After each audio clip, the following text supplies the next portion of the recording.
Hello, mic check. Okay, good evening, everyone. My name is Irene Navarro. My pronouns are she and her. And on behalf of the UBC Career Center, welcome to today's featured panel and networking event. I'm excited to hear from our alumni panelists today, and it is with great pleasure to introduce our host and moderator for this event, Sam. Please join me in giving Sam a warm round of applause.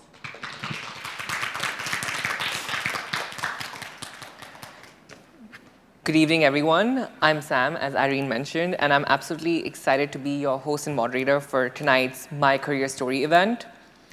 As an international student myself, I know how hard it could be to implant your first steps into a new country. But hopefully today, after our conversation with our wonderful panelists, we could make you believe that if we can do it, so can you. But before diving into tonight's event, I would like to tell you a little bit about myself. So I'm currently a final year student studying biomedical engineering at UBC. Throughout my time at UBC, I've had the pleasure to be actively involved in this wonderful campus community, whether it's participating in design teams or working for non-for-profits or taking part in the wonderful co-op office. I have gained invaluable experience that have helped me identify my personal values and forge a career path forward. I'm deeply committed to helping other students navigate their career paths now, and I currently work at the Applied Science Co-op office as a peer advisor. Whether I'm dedicated to providing students with resources and support they need to secure their internships and succeed in their careers. I'm thrilled here to be engaging in meaningful conversation and excited to hear from our esteemed panelists about their careers in Canada. But before we dive into the event, I want to take a moment to acknowledge the land we reside on. The work we do and the conversations we have take place on the traditional, ancestral, and unceded territory of the Musqueam people. We recognize that Musqueam people have been living and learning on this land for centuries, and we honor their ongoing relationship with this territory. We also recognize that colonialism and its legacies continue to impact Indigenous people today, and we must take responsibility for our own role in this ongoing relationship. We should educate ourselves on Indigenous histories and cultures and work towards Indigenous justice. We acknowledge that we are joining here today from different places with its own unique history and relationship to this land. We encourage everybody to take time to understand the traditional owners and caretakers of their own land they reside on, work, and gather. As UBC students, we hear land acknowledgements a lot, but I truly acknowledge and encourage everybody to go beyond just listening to educating yourselves. To learn more, you could visit the website displayed on the screen, which is www.native-land.com.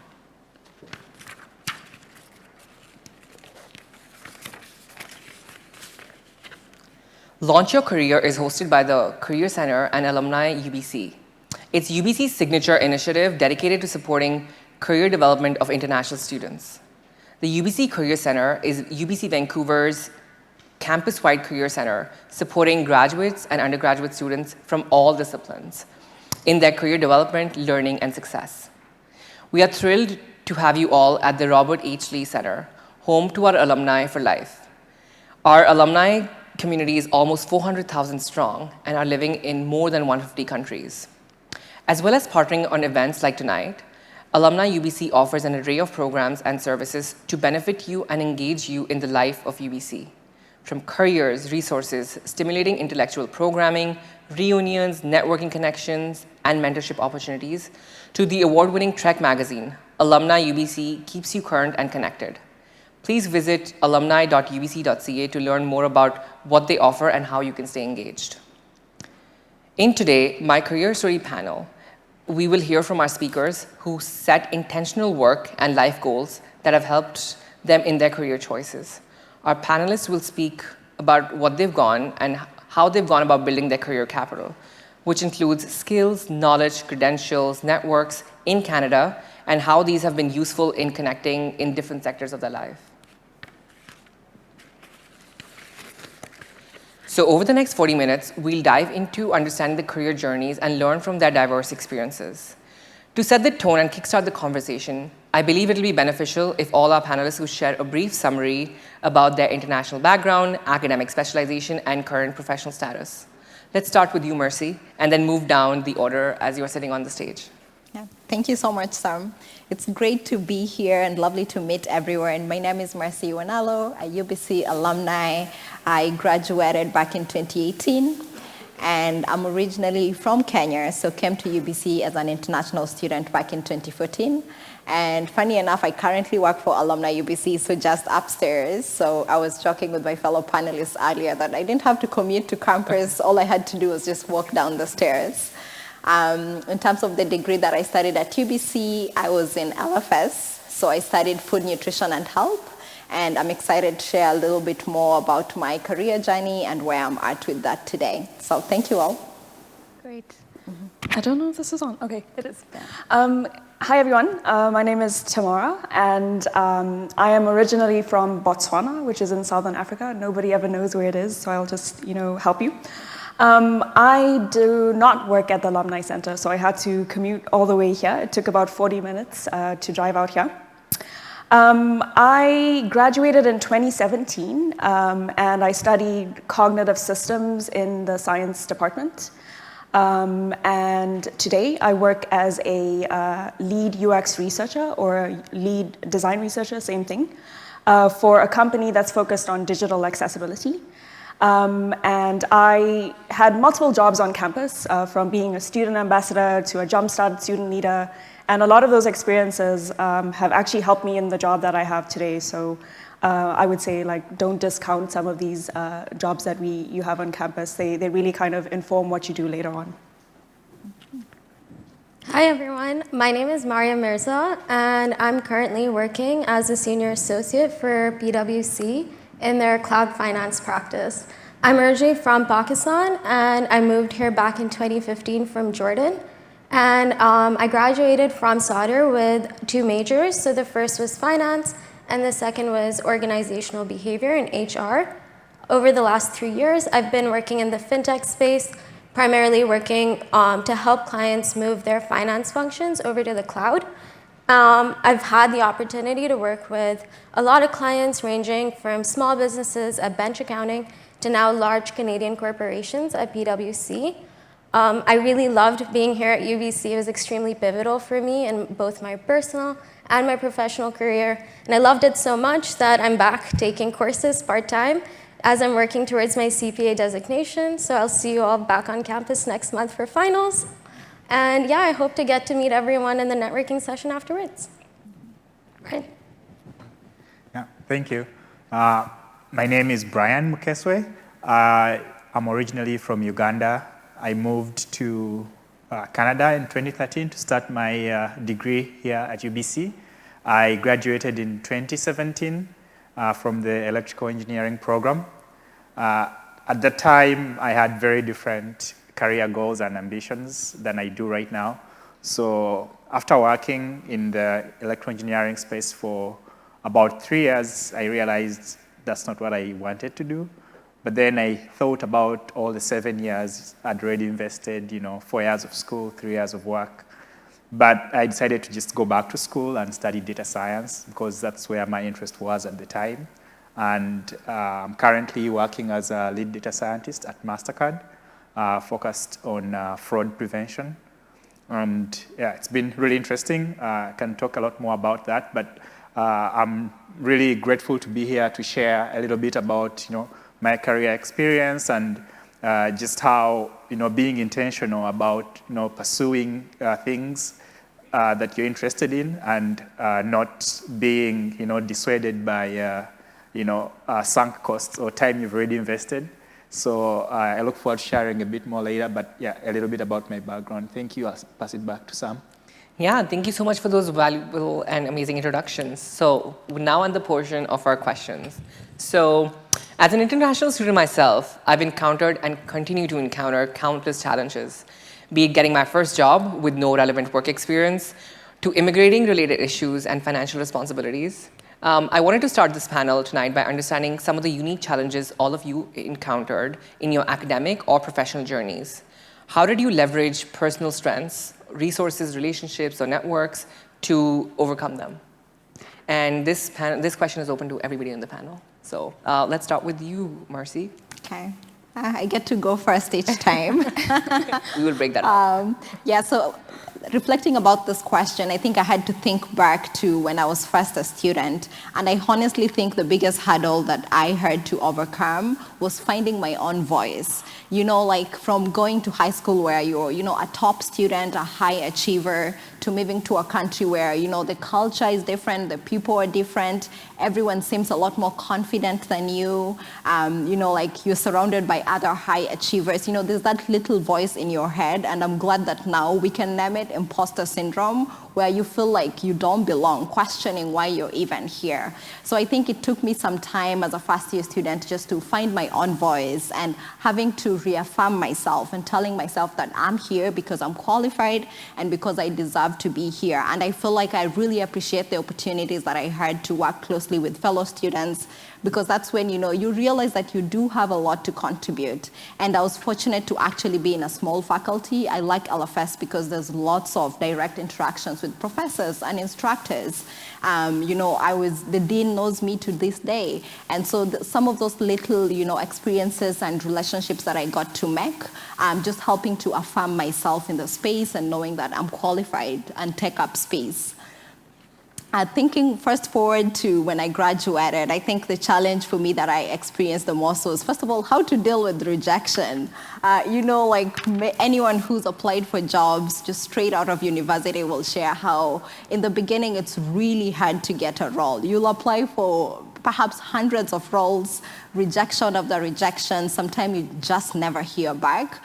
So just learning how to deal with that and knowing that, it's not about you. The rejections are not a reflection of me as a person. And the more I've gotten to work over the past few years and gotten work experience, I actually realized sometimes experience sells more than just academic qualifications. And so, learning how to, like Tamara said, learning how to, still position yourself, leveraging some of those experiences that you had as a student to sell yourself as qualified. So I think, I'm going to perhaps stop there and just highlight those were some of the two challenges that I think I've dealt with as a student and as a professional now. Yeah, that was great. Have definitely experienced all of that. So yeah, I concur. I would say, just thinking about my time as a student, when I, applied to UBC, I didn't even think that I would study cognitive science. I thought I wanted to do biochemistry. And then completely changed my mind when I came here. So it was a lot of navigating, just changes in interest and trying to explore different things that was challenging, but good, in a good way. When I did cognitive science or cognitive systems, same thing. It's a very technical degree, so you learn about computer science and psychology. There's a lot of linguistics and philosophy. So there's a lot of trying to switch, learning those different things and different sort of ways of thinking and critical thinking and analysis. And it was a challenge. I loved it, but it was really, really difficult to do some of those computer science and math courses. Not my strong suit, but I would say that I learned the most from those courses because there's a lot of failing that's involved in that. And I feel like those are the ones that I remember the most, the ones that were the most challenging. When I think about when I transitioned from having this cutting edge degree that nobody knew what it was, that was the biggest challenge for me to try and get a job because I knew it was a great degree. I knew that I had learned all these amazing sort of soft skills as well as some technical skills, but people didn't understand what it was. So I couldn't be placed in the box of engineering. I couldn't be placed in the box of, business, or you're not a psychologist, but you're not a computer scientist. So what are you? So I had to get really, really good and good at creative storytelling. So basically, like Mercy's saying, the way that you position yourself to an employer, to anybody that you're networking with, even tonight, right? Storytelling is important. And a very big thing that goes with storytelling is understanding who you are and what you're interested in. So exploring what you're interested in, being able to tell that story, and having just a buttload of confidence is really, really important. But it wasn't an easy journey. So I had to do a lot of talking to people. So I spoke to designers, for example, who had a little bit of a background in cognitive science. I spoke to computer scientists to see whether it was something that I wanted to explore, but it wasn't. And I kept kind of iterating or prototyping through what that might be. So I had different kinds of jobs right after university. Like I designed surveys that we deployed across Canada and the US. I worked to build brands for companies. I worked to help startups raise like millions of dollars through insights and analysis. And now I work in digital accessibility. And I would say that the biggest thing that helped me go through all those different career or like, I guess, like fields was just like understanding what I enjoyed, which was analysis, interacting with humans and understanding the way that they behave, and in this case, the way that they behave with technology. And that's exactly what I do today. I use different methods of data science as well as design to understand people and help companies build better products. So that's what I would say. It's like it was a challenge, but you have to understand yourself. You have to kind of try different things. You have to be comfortable with failing, but failing and then also kind of like picking yourself up again and trying new things and keep learning is a very, very big and important thing. So if I had to think of a challenge that I experienced, I would say the biggest challenge for me was a transition from graduating university and then entering the workforce. So when I initially graduated, I had a part-time job that was going to be converted to a full-time position. I was very excited. It's great to have security when you're a fresh graduate. But I soon started looking at the requirements from IRCC, what is required in order for me to maybe convert my stay here into a permanent residency. And when I was looking at all these requirements, I realized that this job was not going to be counting towards that experience. And that was quite the big curveball because I wasn't even aware at that time what these different knock codes meant, who I'm supposed to talk to, what my timelines look like. And it really just threw me off my game for a bit. And what I did in that moment was reach out to people who I knew had been in this situation before. So reaching out to people who had maybe graduated not so long ago, they'd been through the similar experience as me, and they may be able to guide me on who I can go to for help. The second thing I started doing was really just understanding what the requirements are. What do the timelines look like? How long do I need to be working in that position, in that specific role, before I can actually apply for my permanent residency? So all these conversations led me to understand that I'm just going to have to save up some money, potentially quit my job, and look for something that will count as qualified experience in Canada. And that's eventually the step that I ended up taking. It was really stressful in the moment, and it seemed like something that I didn't know how to overcome, but the end of the story is that you really just, when you're facing a struggle and you don't know where to start, the first thing to do is just do some research and start talking to people that you think may be able to guide you in the right direction. Yeah, Ryan? Thank you. Yeah, it's interesting coming last because I can relate to a lot of the challenges there. And I'll just add a few from my own perspective.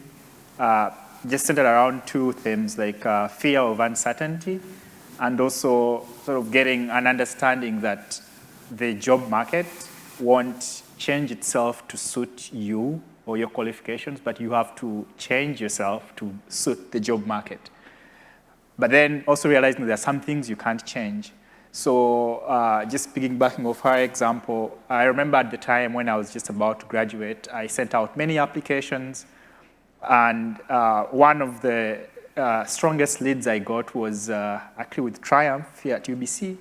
And after after a couple of interviews, they asked me for my immigration status, and I was an international student. And because it's government funded, I wouldn't qualify for the job.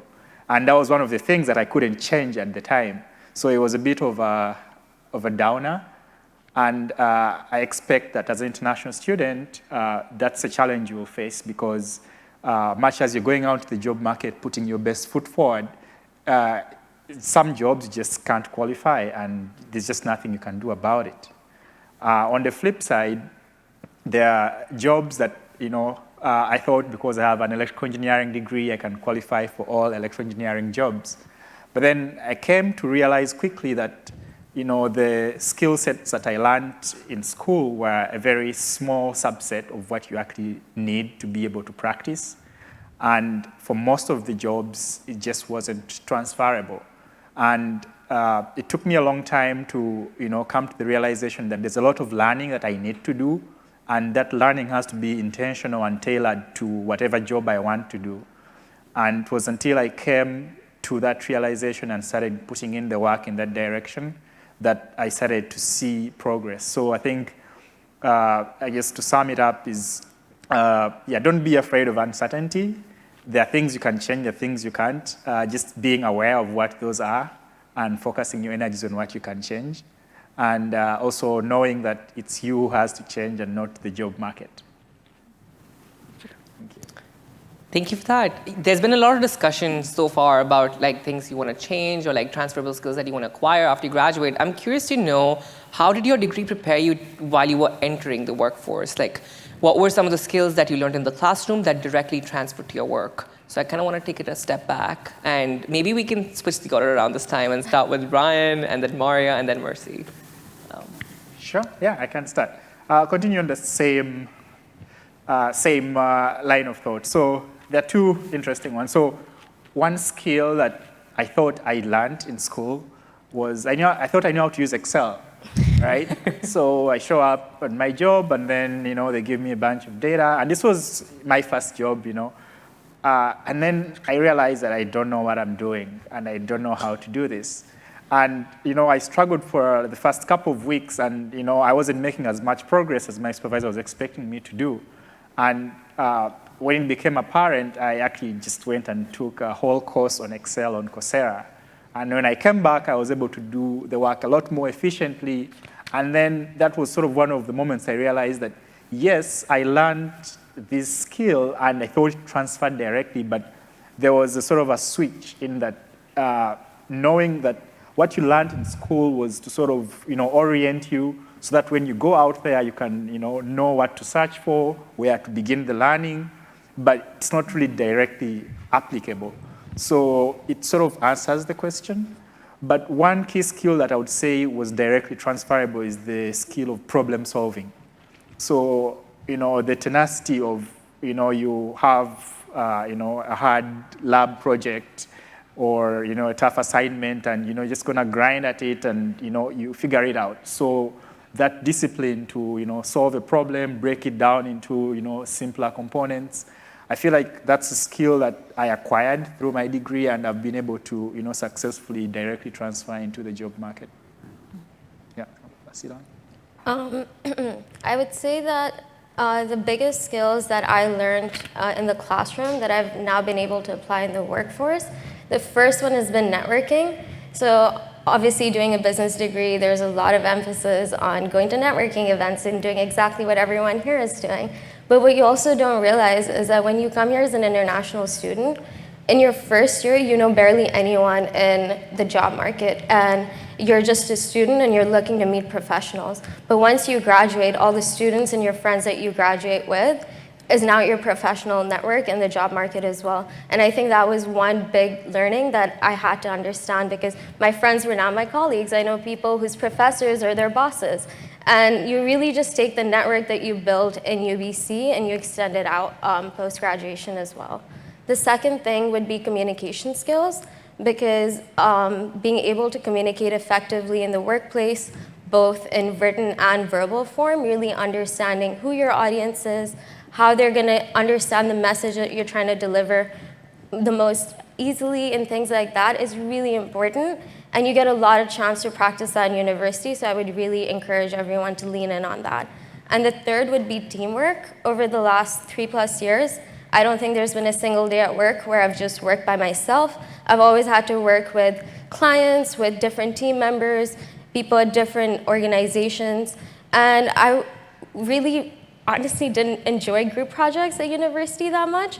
But now looking back, it was really a great, safe environment for me to make mistakes, understand which parts of my personality are able to better the group dynamic, and what areas of improvements I see in myself that I can work on and practice before I go into the workplace. So I would really just focus on teamwork, communication, and networking.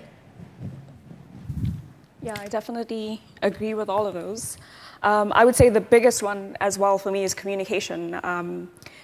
Being able to explain yourself really well is so important in the workplace. You need to be able to explain an idea. You need to be able to kind of make an argument, to make a case for, why you need funding for one thing over another. So if you're unable to kind of do that, it's just very much a skill that I think everyone should work on. And I think that one thing that I got from the Cognitive Systems program is we had to do a lot of 5-minute presentations, for example. And you had to fit a lot of really complex information into 5 minutes. And so doing that, you needed to be really good at storytelling. And the designer in me will really, really stress the storytelling part because it's important. It's part of communication. It's how humans perceive information. So communication, absolutely, big one.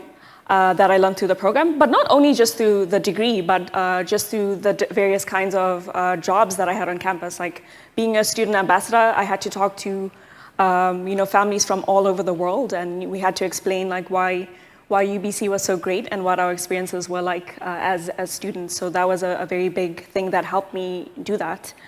Another thing that I learned through my bachelor's degree was how to kind of break down really, really complex information and make it simple.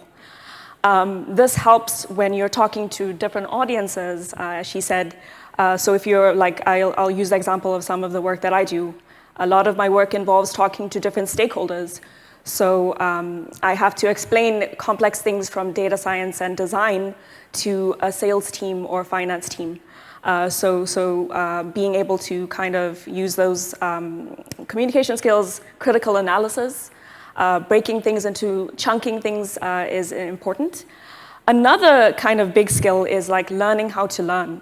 I think at UBC we're sort of thrown into the deep end, and you have to kind of learn things like math and computer science and philosophy. And those, at least with cognitive systems, because these interdisciplinary sort of approach to this field was so different, I had to learn how to learn. And that has been so key, just like what Brian was talking about, how you have to kind of add on to what you already know to make yourself or craft your skills to what the job market is asking. So one thing I will say is that you will never stop learning, and you need to get comfortable with that in order to remain relevant in your industry or your workplace. Yeah. Thank you. 100% relate and echo what my panelists have shared. I think interpersonal skills totally understated, but something that is essential in the workplace. And just tying closely to that, another skill that I think is absolutely important is, learning to go above the bare minimum. As students, you know what you need to do to get a 60%, and you know what you need to do to get a 90%. So, start working and, practicing that, what's the word that I'm looking for? Using that muscle or whatever you need to do to get a 90%. Because if you're doing the bare minimum at work, it will be evident to you, it will be evident to your colleagues. Sometimes it feels like you're letting everyone down. So it's just, go above minimum. And it is absolutely critical for you in the future for relationships that you're building now. We always go back to our former employers to ask for references. Sometimes even colleagues have recommended me for jobs just because, they really liked how I worked with them. So do not underestimate every single connection that you make in the workplace. Another thing that I think my degree has been absolutely helpful with, I think just one thing I love about LFS, even though I pivoted from that industry, is just the emphasis on systems thinking, being able to look at things more holistically. Are there implications that we might be overlooking? It might be, for some people, it's very structured. You put in this much effort, this is the result. But as we know, the world is complex. The world of work is complex, no matter your industry. So being able to, just step back and look at what other implications are there that we might be overlooking. And I think, that's a strength that I've come to notice in myself. And when I reflect back, I totally, it's because of my degree, just, they force you to, think about what else are we not looking? What else are we not seeing? Who else should we be consulting so that everyone's opinions is sort of included? Do we need to bring in experts who are good at specific topics so that we are not missing certain things? When you're working on a project, sometimes you get tunnel vision. So just stepping back from it can be really helpful. So I think that's something that I, attributed to my degree and LFS for helping to build that muscle in myself. Yeah, thank you. Thank you for those wonderful responses. I would like to pivot a little bit here. So I wouldn't be here if it wasn't for my mentors. They've always been the ones pushing me to do my best and cheering me on my journeys. So I'm curious to know and hear about how you went about finding your mentors, advocates, or supporters. How did you make those long connections, and how were they meaningful? So this question is dedicated to Brian and Tamara. So let's maybe start with Brian. Mentors, yeah. So one of the things that about my first job was when I got the job, it turned out actually my mentor, the person who had been my mentor, I took over their job when they left the job. So I always like to include that bit of information because I got introduced to this mentor when I was in my second year of university. I was part of the MasterCard Foundation Scholarship Program. So during part of that program, we got introduced to industry mentors who are aligned with the programs we're doing. So that's when I started to learn about, what a mentor-mentee relationship is. And I found that it was always interesting to, hear about his journey from school and then transitioning into the workplace and then what it was like, because as humans we like to have some sense of familiarity when venturing out into especially unknown circumstances. So I think just the fact that a mentor can tell you what it's like and you don't have to imagine it all on your own, I find that was like the key thing for me. But then fast forward after I finished and I'm in the workplace, it's not as straightforward to find mentors, right? It takes a lot more intentionality. As a student, there are programs where you get assigned mentors through your school program or through your academic program. But as a professional working out there, you actually have to be more intentional and deliberate to go and seek out mentors. Depending on the kind of organization you're in some larger organizations, there are mentorship networks where you can connect with more seasoned colleagues. In smaller organizations, there might not be a formal structure, and there it actually even is more on you to identify individuals within the organization. And I think one key thing that I would say when you're looking for a mentor is you should be able to connect with that person more genuinely on a personal level beyond just the fact that you have this maybe career bracket in common. Because when you live your everyday life, work is just 8 hours of your day. There's the rest of your life. So you need to be able to connect with someone who can contextualize the issues you deal with that influence how you show up at work, how you deal with. So it's important to think about other dimensions within which you connect with whoever you choose to be your mentor. And then also, be active and proactive in, engaging people and, seeking out these relationships. And always think about how is this relationship reciprocal? Much as you're getting, knowledge, sharing experiences with the mentor, it might not be that, you might not have much to offer or from your perspective, but being open to, just sharing and being honest about your experiences and your stories. Typically, most people who are, volunteering their time as mentors, they're not looking to get something from you as a mentee, but they're looking to get some sort of satisfaction from feeling that they're having a real impact, and being able to connect with another human being and seeing that they're able to help them out. So you showing up with authenticity will help make that relationship even more reciprocal with your mentor. So that's what I can say about mentorship. I'll pass it back to Mara. That's really great. And I echo everything that you said about mentorship. One thing I would also add to, just to finish off, what Brian was saying about developing a really good mentee relationship is like bringing that authenticity, but also like showing up. So like I've had a lot of people, like for example, reach out to me and they just ask questions, and it's like it's very one-sided, but it's like like how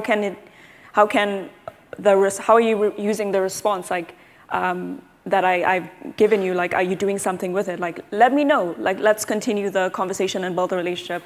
Because yes, as a mentor, you want to see that growth in this person that you're helping. I would say if I think back to like my time, I've had like multiple mentors that I've kind of like sort of reached out to for different aspects. Like I've had mentors from jobs on campus.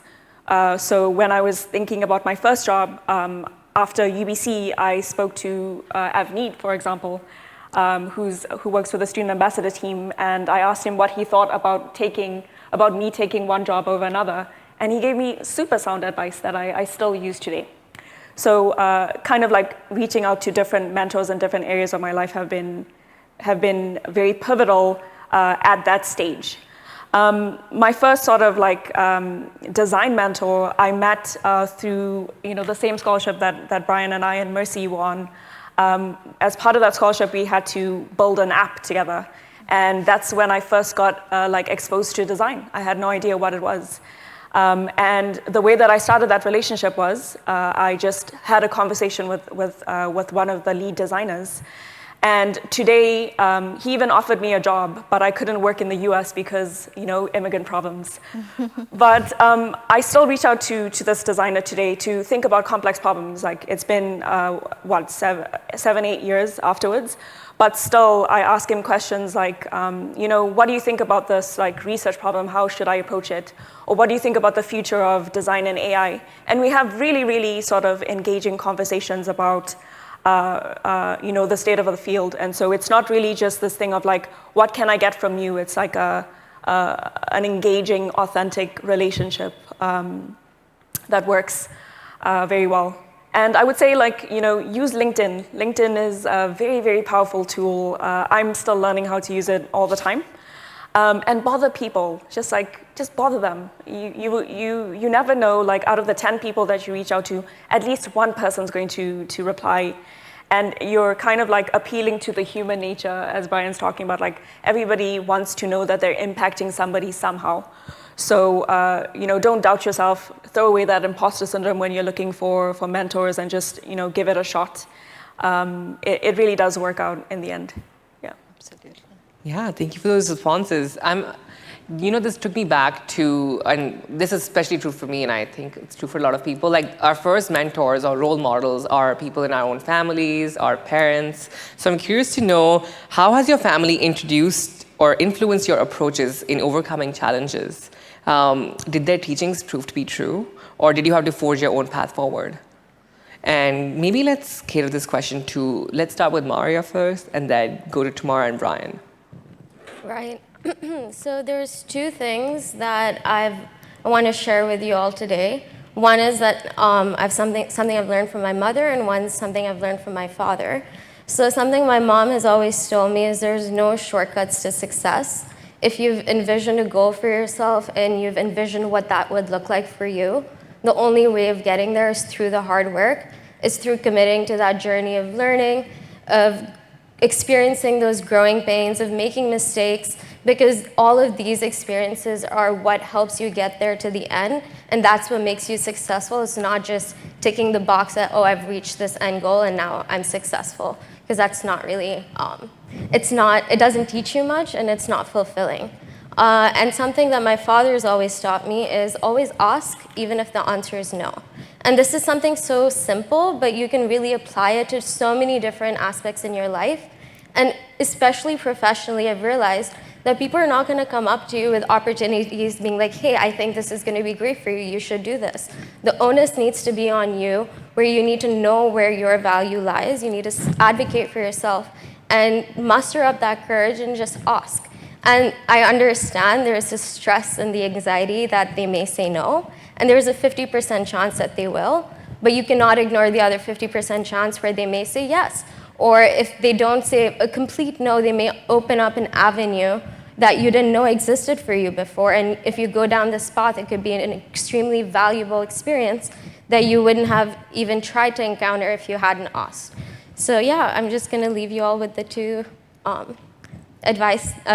pieces of advice that I've been hearing my whole life, which is there's no shortcuts to success, and always ask.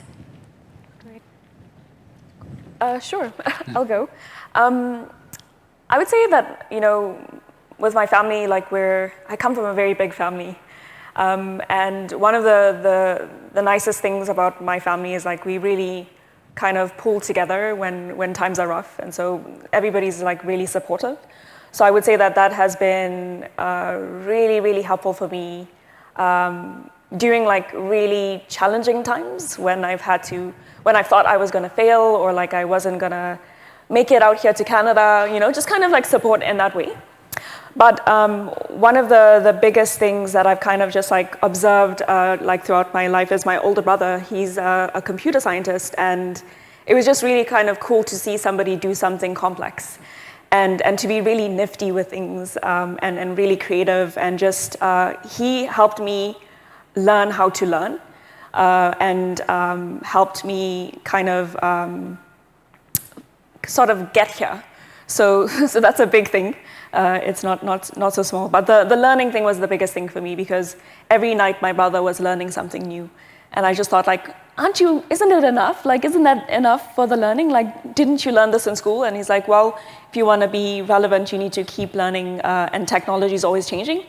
And I took that in the field that I'm in, and I'm always learning every night. So it seems to have worked. Yeah. Mm-hmm. Yeah, I want to shift our focus a little bit now and talk a little bit about, something that I guess we all can relate to, which is how do you navigate new challenges, especially new environments, when you start a new workplace, because of the different dynamics that are there. There are different rules, different norms, different communications, different relationships you have to form. So with that in mind, how do you suggest navigating that cultural difference, that new environment, while still staying authentic to yourself?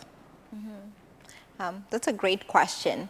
I think, it's always feels like we are always in transition, whether it's transitioning from being a student to being a worker, transitioning from one job to another, transitioning from one stage of your life where, you're perhaps just a single person to now you have a family and kids to worry about anyway. So it feels like we're constantly in transition. But I think the one thing that, I would suggest would help you succeed in new environments, and that has worked for me in the workplace, is, just learning and observing how things are done in that space, right? Sometimes it helps to just, take a few step backs, observe how things are done, asking for help, if you're unsure. I feel like more often than not, and some of the panelists have mentioned it, people are more willing to help than you think. Just ask, and someone will probably tell you how things are done there. And, I always think to myself, what's culture? Culture is really just a sum of the people that are in that place, right? So just by virtue that you're there, and if this is in the context of a job, the fact that you went through a whole interview process, and nowadays most of us go through 2-3 interviews before you're even hired. Clearly you are already a culture fit. There would have been a red flag somewhere if you were not. So just knowing that you're there because you deserve to be there, and because they've already seen that you're a fit to that work culture. And just because culture is sort of a sum of the people that are there, you just remain authentic to yourself, and knowing that by the virtue that you're there, you have something to contribute. So don't change the parts of yourself that are true to you just to fit in. if something doesn't feel right, doesn't speak to your spirit, just don't do it, right? You know, there are some work environments which I'm always like, oh gosh, I feel like I'd struggle there. And I don't need, you know, there are some work cultures which I think I would struggle. And that's okay. Like, I'll just say no, because I know there are other ways that I'm contributing and adding value to this work culture. That doesn't mean just doing everything and going along with everything. And the last thing that I'm gonna say to that is just get to know your colleagues outside of work. Like, building authentic relationships with your workmates goes a long way. And sometimes it's just, you know, getting to know them outside of work. What do you like to do? What did you do over the weekend? And not just for the sake of asking, because, you know, Canada has this, you know, stereotype of everyone is just being polite. They're not asking you because they care. It's because we're asking you because we want to be polite. But, you know, try to, you know, see people who you perhaps are aligned with, are interested to get to know, and just, you know, I always invite my colleagues out for lunch. You know, I'm in the office 2-3 days a week these days. If I'm interested in getting to know one of my colleagues very closely, or because I think they're perhaps really good at what they do, I'll just say, hey, do you want to have lunch next week? And, you know, we're not talking about work. I'm just getting to know them. What are you like outside of work? What do you like to do? And it really goes a long way in also building that sense of belonging when you have relationships with your colleagues that are just outside of the workplace. Yeah, so I'll pass it on down. Yeah, so maybe tomorrow you can take that on. Yeah, absolutely. I agree completely with what you're saying, Mercy. What I've seen as well is like building relationships with your colleagues is so important because it really helps with collaboration. It's so much easier to work with somebody that you know, like, you know, who likes to talk about their dogs, or, you know, like skiing on Saturdays and stuff like that. And you can mention that, you know, and like you can ask about the things that, you know, people like. And people like when you do that because at the end of the day, you're working with a person. So that's a key thing. One thing that was a challenge for me was like coming from, I know a lot of African cultures are like this, we're very direct.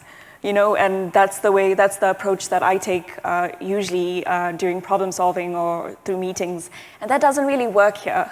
It's not really a Canadian thing, I would say, but and so that was very challenging for me to navigate. So I had to kind of like figure out like the way things were done at my first job, and so again, like sort of stepping back and observing, and also just sort of realizing when you're starting a new job that you don't know anything, so just assume that you don't know. And listen. It's a lot of like active listening to the way things are done, and asking for help is imperative as well. What I would say in terms of like being your authentic self is like one thing that has really helped me is like, as much as I know that in the Canadian culture that it's not a very direct culture, I've been teaching a lot of people that I work with to be direct, especially designers, because for example, designers work with developers, and developers are very like overbearing sometimes. And so I've found that like in teaching the designers I work with to be direct and articulate their design decisions, that has helped the design team really sort of win when it comes to sort of arguments like that. So this is an example of how I brought like my own sort of authentic self to work, even though it wasn't like the commonplace. So sort of finding ways to show up to work authentically.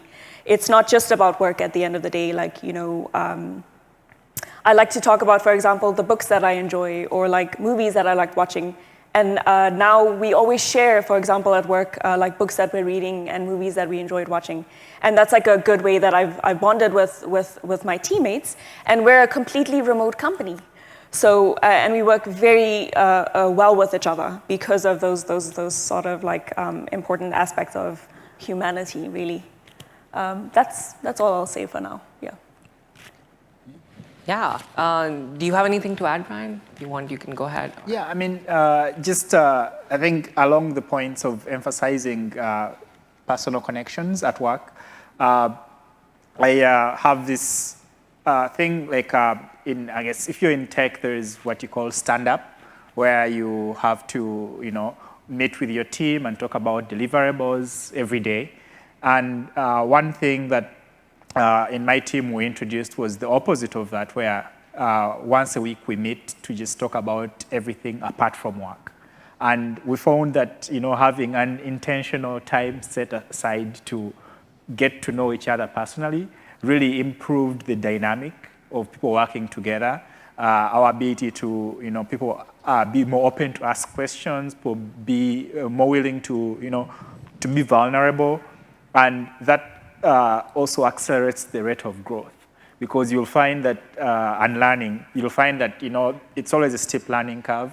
And the more apprehensive you are to, being vulnerable and, asking questions, the slower your rate of learning. So that's another example of how, building personal relationships and connecting with people and, letting your guard down will allow you to actually advance your career, because you'll be in a better position to learn from your colleagues around you.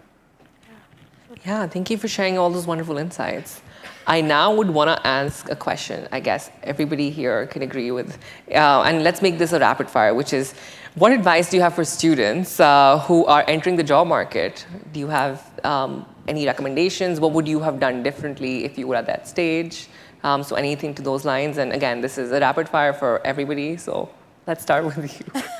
Yeah, I get the lucky role of going first. Honestly, I think one thing that I wish someone told me, which was very practical, is when it comes to salary, always negotiate. So the first offer is never the best offer. So, you might feel, perhaps you've been applying for jobs for months and suddenly you get this job and you're so thrilled and you just accept the first offer because you're just like, oh my God, I'm done with the job market. But no, the first offer is never the best offer. So negotiate, advocate for yourself, be confident in the skills that you have and communicate that. We've talked about communication. Communicate why you deserve to earn more. Talk to people in those industries. They can't be able to share some nuggets as to what they earned when they started, and perhaps, which skills you can highlight to show that you qualify and you deserve more. So I wish someone told me that when I was starting out, because I got the job offer and said yes the next minute. I'm taking it, no questions asked. So, and sometimes it's more than just money. You can always ask for more time off. You can ask for more flexibility, right? Nowadays, I really like working from home. So you can ask for perhaps more days to work from home. But just know that just because it's an offer, it's not cast in stone. You can still negotiate. So true. I would say, if you're looking to go into tech, use referrals. So important, because it kind of elevates your application. Another thing I would do in addition to using referrals is sorry, I thought it was mine. We're good. So another thing I would use in addition to referrals is after you apply, reach out to the hiring manager of that team. Just introduce yourself, maybe throw in your resume as well. And then explain just a brief little summary of your skills and mention that you have applied to the job. That puts a face to the name of just a paper of your resume, right? So it's a really good way to kind of elevate your candidacy versus just like a blind kind of number in terms of applications. Companies like Google and Microsoft, for example, they receive thousands of applications every day, right? So you need to kind of you need to use people to kind of elevate your candidacy. Yeah. The biggest piece of advice that I could have for students who are freshly entering the job market, and I'm sure you've heard this before, but I'm just going to say it again, is do not compare yourself to the next person, whether that's your roommate, your best friend, your sibling, your colleague. There's no point in comparing yourself because no two people's journey is the same. And there's going to be people who you think are doing really well, and then in 2 years' time, you end up in the same position. And it's funny how the way life works, but it is what it is. And the second thing I would say is no matter what you choose to do, whether it's to study further or to go out and work or take some time off, my advice would be to put in 100% into whatever you're doing, because we've all mentioned it before. It's really obvious when you're doing something that your heart's not in.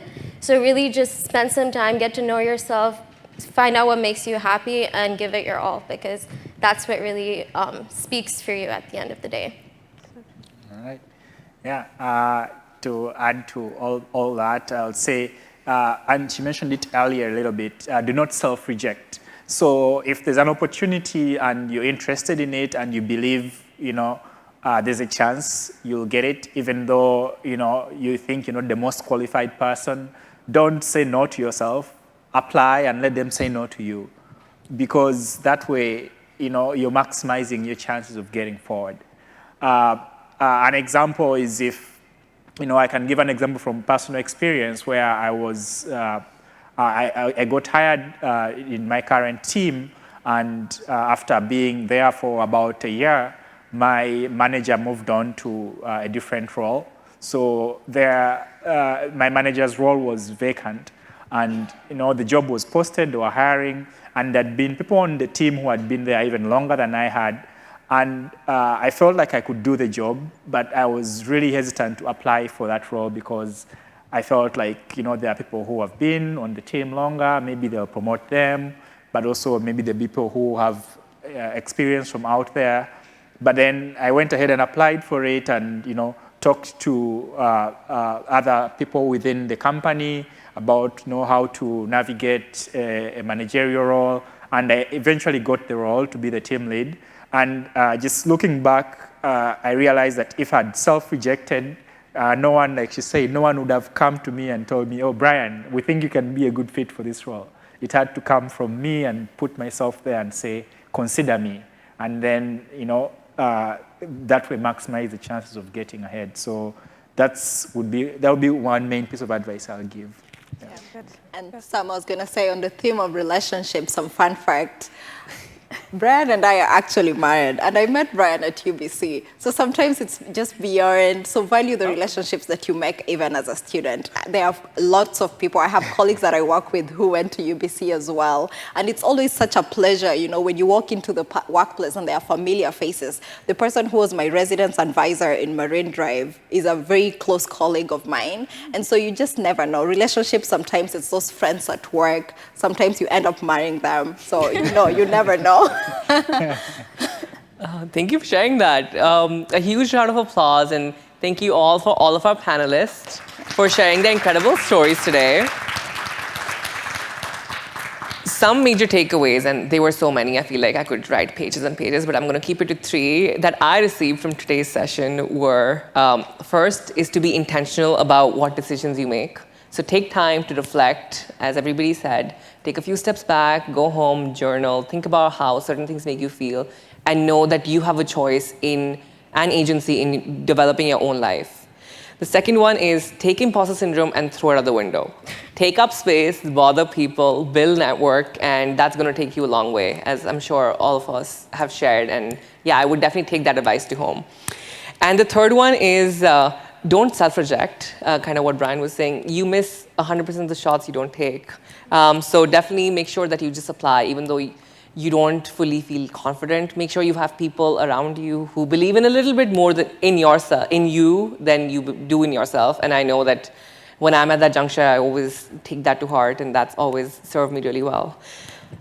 So with that, it's been a delight chatting with you all this evening, and join me in giving them a round of applause again.